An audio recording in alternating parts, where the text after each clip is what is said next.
നേമത്ത് വീണ്ടും നേമത്ത് രാജീവ് ചന്ദ്രശേഖരന്റെ മുന്നേറ്റം തുടരുകയാണ്. 1300 വോട്ടുകൾക്ക് നേമത്ത്, അതായത് BJP ഇത്തവണ വിജയം പ്രതീക്ഷിക്കുന്ന നേമത്ത് ഇപ്പോൾ രാജീവ് ചന്ദ്രശേഖർ 1300-ലധികം വോട്ടുകൾക്ക് ഇപ്പോഴും മുന്നിട്ട് നിൽക്കുന്നു എന്നതാണ്. പൂഞ്ഞാറിൽ സെബാസ്റ്റ്യൻ കുളത്തുങ്കൽ ആണ് ഇപ്പോഴും മുന്നിട്ട് നിൽക്കുന്നത്. കായംകുളത്ത് M. ലിജു ഇത്തവണ വിജയിച്ചു കയറുമോ? 2000 മാത്രമാണ് ഇപ്പോഴത്തെ മേൽക്കൈ. ജ്യോതികുമാർ ചാമക്കാലയുടെ ലീഡ് കുറഞ്ഞു. ലീഡ് 1435 വോട്ടായി കുറഞ്ഞിരിക്കുന്നു പത്തനാപുരത്ത് എന്നതാണ്. ഒരു പക്ഷേ പത്തനാപുരത്ത് കാര്യങ്ങൾ മാറി മറിഞ്ഞേക്കാം എന്നൊരു സാഹചര്യമുണ്ട്. എന്തായാലും ഇപ്പോൾ ലീഡ് കുറയുന്നു എന്നതാണ് വിവരം. തൃത്താലയിൽ 1000-ന് മുകളിൽ ലീഡ് VT ബൽറാം ഇപ്പോഴും നിലനിർത്തുന്നുണ്ട്. അതേസമയം വടകരയിൽ KK രമയുടെ ലീഡ്, വടകരയിൽ 5000-ന് മുകളിലേക്ക് KK രമയുടെ ലീഡ് എത്തിയിട്ടുണ്ട്. പക്ഷേ നാദാപുരത്ത് P. വസന്തത്തിന്റെ ലീഡ് കേവലം 30 വോട്ടുകൾക്കാണ്. മാനന്തവാടിയിൽ ഉഷാ വിജയനാണ് UDF-ന്റെ സ്ഥാനാർത്ഥി മുന്നിട്ട് നിൽക്കുന്നത്. കോവളത്ത് M. വിൻസെന്റ് മുന്നിട്ട് നിൽക്കുകയാണ്. മാനന്തവാടിയിൽ ദേവികുളത്ത് രാജമാർ ഏറ്റുമുട്ടിയ ദേവികുളത്ത് F. രാജയാണ് അവിടെ മുന്നിട്ട് നിൽക്കുന്നത്. 498 വോട്ടുകൾക്ക്. ഇതാ രമേശ് പിഷാരടി വീണ്ടും മുന്നിലേക്ക് എത്തിയിരിക്കുന്നു. 1427 വോട്ടുകൾക്ക്. പാലക്കാട് വീണ്ടും ശോഭാ സുരേന്ദ്രൻ മുന്നിൽ പോകുന്നു. പാലക്കാട് മിന്നിമറിയുകയാണ് അങ്ങനെ ലീഡ് നില.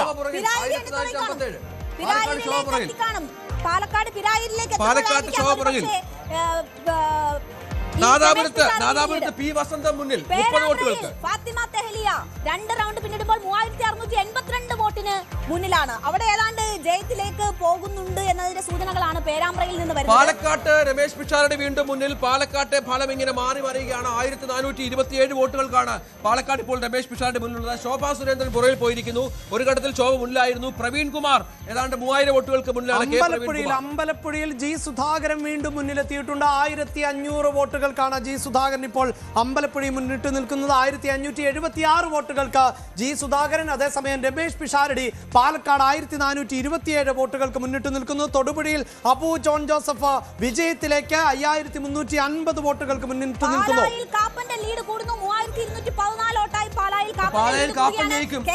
ധർമ്മടത്ത് വീണ്ടും 2812. 2800. കേരളത്തിന്റെ ക്യാപ്റ്റന് വീണ്ടും തിരിച്ചടി. 4 റൗണ്ട് പൂർത്തിയാകുമ്പോൾ ധർമ്മടത്ത് വീണ്ടും പിണറായി പിറകിൽ 4000-ൽ പര വോട്ടുകൾക്ക് പിറകിൽ. വളരെ പ്രധാനപ്പെട്ട കണക്കാണ്. 3-ാം റൗണ്ടിൽ 2000-ൽ 2077 എന്നതായിരുന്നു. അടുത്ത റൗണ്ടിലേക്ക് കയറുമ്പോൾ വീണ്ടും 2812 വോട്ടാണ്. LDF-നെ പിന്നോട്ടടിച്ച മുഖം ഏത് എന്ന ചോദ്യത്തിന് ധർമ്മടം ഉത്തരം നൽകുമെന്ന് തോന്നുന്നു. 2812. ധർമ്മടത്തെ ഫലത്തെ ഇത് ബാധിക്കാൻ സാധ്യതയില്ലെങ്കിലും ഭൂരിപക്ഷത്തിൽ വലിയ കുറവുണ്ടാകുമെന്ന സൂചന തന്നെയാണ് ഇത് വ്യക്തമാക്കുന്നത്. ധർമ്മടത്ത് ആദ്യം മുസ്ലിം ലീഗിന്റെ ശക്തി കേന്ദ്രങ്ങളിലാണ് കൗണ്ടിംഗ് നടക്കുന്നത്. അതിനൊരു പ്രതിഫലനമാണ് സംഭവിക്കുന്നത്. എന്നിരുന്നാലും ഭൂരിപക്ഷത്തിൽ അത് വലിയ രീതിയിൽ സ്വാധീനിക്കുമെന്ന് ഉറപ്പാണ്. അല്ല, മറ്റാരുണ്ട് എന്നായിരുന്നല്ലോ പിണറായി വിജയൻ ഫ്ലക്സിലൂടെ ചോദിച്ചിരുന്നത്. അബ്ദുൾ റഷീദ് ഉണ്ട് എന്ന് ധർമ്മടത്തെ ജനങ്ങൾ മറുപടി കൊടുത്തു. അതാണ് എന്റെ കണക്കെന്ന് പറയുന്നത്. 2812. പാലക്കാട് കൂടി പറയാം. പാലക്കാട് രമേശ് പിഷാരടി തുടർച്ചയായി പിന്നിൽ പോകുന്നു എന്നത് തോൽവിക്ക് സമാനമാണ് എന്ന് പറയാതിരിക്കാൻ വയ്യ. സൂചിപ്പിക്കുന്ന പോലെ വോട്ടെണ്ണലിന്റെ ഘട്ടം പിന്നിടുമ്പോൾ ഇപ്പോഴിതാ ലീഗിനും അപ്രമാദിത്വമുള്ള ഇടങ്ങളിലടക്കമാണ് ധർമ്മടത്ത് വോട്ടെണ്ണിക്കൊണ്ടിരിക്കുന്നത്. അവിടെ ഇതാ അബ്ദുൾ റഷീദിന്റെ കൃത്യമായ മുന്നേറ്റമുണ്ട് എന്ന് പറയുമ്പോൾ പിണറായി വിജയന് 2812 വോട്ടുകൾക്ക് പിന്നിൽ പോകേണ്ടി വന്നിട്ടുണ്ട്. സജിത, അതാണ് ഒരുപക്ഷെ എന്തായാലും പ്രതിപക്ഷ കസേരയിൽ തന്നെയായിരിക്കും ഇനി LDF എന്നത് രാഷ്ട്രീയ കേരളം തിരിച്ചടിയാണെന്ന കാര്യത്തിൽ തർക്കമില്ല. കാരണം ക്യാപ്റ്റൻ മാത്രമല്ല ധർമ്മടത്ത് ഏറ്റവും സ്വാധീനമുള്ള വ്യക്തി 3 റൗണ്ടുകൾ പിന്നിപ്പോവാന്ന് പറഞ്ഞാൽ സ്വാഭാവികമാണ്. ആദ്യ റൗണ്ടിലെ പിന്നോട്ട് പോക്ക് പ്രതീക്ഷിച്ചിരുന്നതാണ്. CPM കേന്ദ്രങ്ങളും കോൺഗ്രസ് ഇന്നലെ അബിൻ വർക്കി അടക്കമുള്ളവരുടെ കാര്യം പറഞ്ഞിരുന്നതുമാണ്. പക്ഷേ അതിനപ്പുറം 2 റൗണ്ടുകൾ പിന്നോട്ട് പോയി. നമ്മൾ സുമേഷുമായി സംസാരിച്ച അവിടുത്തെ സാഹചര്യം പ്രതീക്ഷിച്ച സാഹചര്യങ്ങളിൽ പിന്നോട്ട് പോയിട്ടുണ്ട്. 2021-ൽ BJP മുന്നിലെത്തിയ നഗരസഭയിലെ ബൂത്തുകളിൽ പിഷാരടി അല്ല, പിഷാരടിയെ തൊടാൻ പറ്റില്ല. ഇനി പിഷാരടിക്ക് തൊടാൻ പറ്റില്ല. കാരണം ഇനി ആദ്യ റൗണ്ടുകളിൽ എണ്ണിയത് മുഴുവൻ BJP മേഖലകളിലാണ് ഇനി അതല്ല ചിത്രം. മേൽക്കൈ നേടേണ്ട മണ്ഡലങ്ങൾ അല്ലെങ്കിൽ ബൂത്തുകളാണ് പിഷാരടി വലിയ ഭൂരിപക്ഷത്തിലേക്ക് തന്നെ പാലക്കാട് പോകും. അതാണ് സൂചനകൾ. ഒരു പക്ഷേ ഒരു 10,000-ന് അടുത്തോ അല്ലെങ്കിൽ അതിനപ്പുറത്തേക്കോ പിഷാരടിയുടെ ലീഡ് പോകുമെന്ന് നേടണമായിരുന്നു. ധർമ്മടം കണക്കിലേക്ക് തിരിച്ചു വരണം. അഭിലാഷ്, സജിത്ത്, ധർമ്മടം കണക്കിലേക്ക് തിരിച്ചു വരണം. കാരണം 4 റൗണ്ടിനും കേരളത്തിന്റെ മുഖ്യമന്ത്രി പിന്നിലാണ്. കഷ്ടമാണ്. ഈ അബ്ദുൾ റഷീദ് എന്ന് പറയുന്ന യുവതുർക്കി പിണറായിയെ വിറപ്പിക്കുന്നു എന്ന് പറയുമ്പോൾ 12,800 വോട്ടുകൾക്ക് ഇതാ ഇപ്പോഴും 4 റൗണ്ടിലും പിന്നിലാണ് എന്നുള്ളത് വലിയ കണക്കാണ്. അത് പിണറായിയുടെ പരാജയത്തിലേക്ക് എത്തിക്കുമോ അതോ അവസാന റൗണ്ടുകളിൽ മുന്നിൽ വരുമോ എന്നുള്ളത് കാത്തിരുന്ന് കാണണം. ലീഡ് പിണറായിക്ക് പരാജയത്തിലേക്ക് പോകാൻ ഒരു ചാൻസും ഇല്ല. പക്ഷേ ഭൂരിപക്ഷത്തിൽ വലിയ കുറവുണ്ടാവുന്ന കാര്യത്തിൽ തർക്കമില്ല. അത് തന്നെയാണ് സംഭവിക്കുക. ധർമ്മടത്തെ ഭൂരിപക്ഷം കുറയുന്നത് പോലും വലിയ തരത്തിൽ ചർച്ച ചെയ്യപ്പെടും. പിണറായിസത്തിനെതിരാണ് ഇത്തവണത്തെ ജനവിധി എന്നതാണ് പറഞ്ഞു UDF കേന്ദ്രങ്ങൾ പറയുന്നത്. സ്വാഭാവികമായും ഇതും ചർച്ച ചെയ്യപ്പെടും.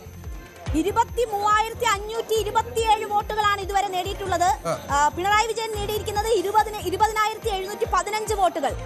2,812 വോട്ട് കുറവ്. ഇതാണ് ധർമ്മടത്തെ ചിത്രം. അതായത് ഏതാണ്ട് 50,000-ഓളം വോട്ടുകളാണ് ആ മണ്ഡലത്തിൽ ഇതുവരെ എണ്ണിയിട്ടുള്ളത്. അവിടെയാണ് അബ്ദുൾ റഷീദ് മുന്നിട്ട് നിൽക്കുന്നത്. അത് 2,000-ഓളം വോട്ടുകൾക്ക് എന്നതാണ് തീർച്ചയായും. ഒരു ചിറയൻകീഴിലെ അപ്ഡേറ്റ് കൂടി.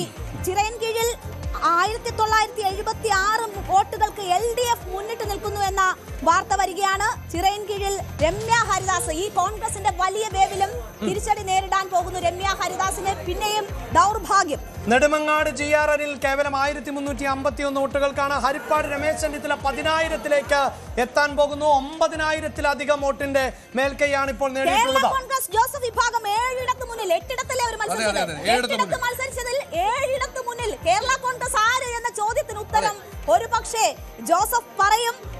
8 മത്സരിച്ചതിൽ 7 ജോസഫ് വിഭാഗം മുന്നിട്ട് നിൽക്കുന്നു. അതേസമയം പാലായിൽ ഉൾപ്പെടെ ജോസ് കെ മാണി ഉൾപ്പെടെ പിന്നിൽ നിൽക്കുന്ന സാഹചര്യമാണ് മറ്റിടത്ത് കാണുന്നത്. നമുക്ക് 2 മണ്ഡലങ്ങൾ പരാമർശിക്കാം. ഈ പാല അടക്കമുള്ളത്. പാലായിലെ ഫാക്ടറി ഇനി നിർണായകമാവുക. നമ്മൾ ശ്രീജിത്തുമായി സംസാരിക്കുമ്പോൾ ശ്രീജിത്ത് പങ്കുവെക്കുന്ന ഒരു വികാരം, ആദ്യം എണ്ണിയത് ഒരു UDF മേഖലകളാണ്.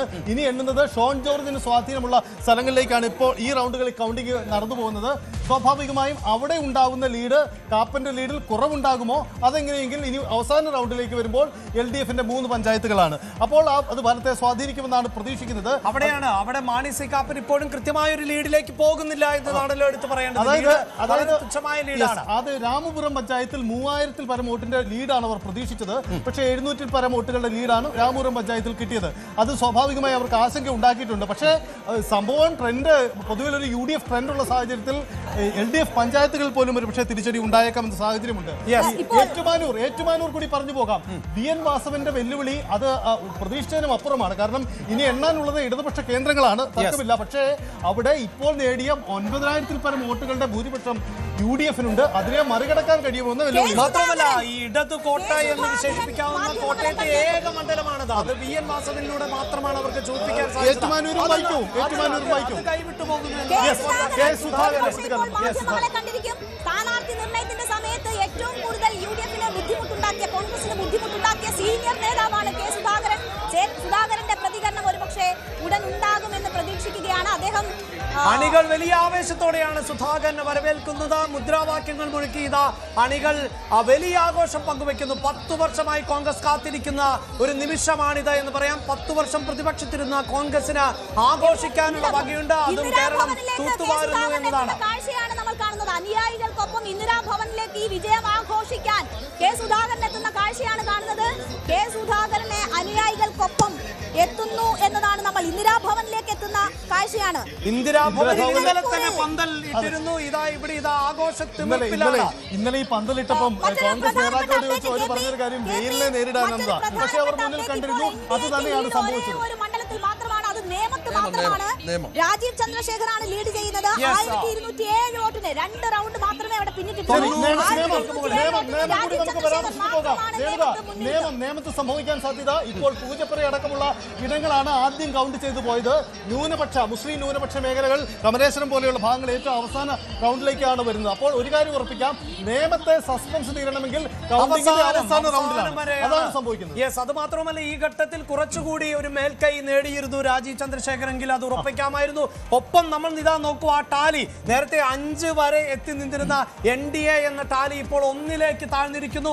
അത് നേമത്ത് മാത്രമാണ് എന്നതാണ് ഇപ്പോഴത്തെ സാഹചര്യം. കൂടി പോകാം. തിരുവല്ലയിൽ ഒരു അസാധാരണ മുന്നേറ്റം NDA അവിടെ ഇത്തവണ നടത്തിയിട്ടുണ്ട്. അനൂപ് ആന്റണിയുടെ പരീക്ഷണം വിജയം.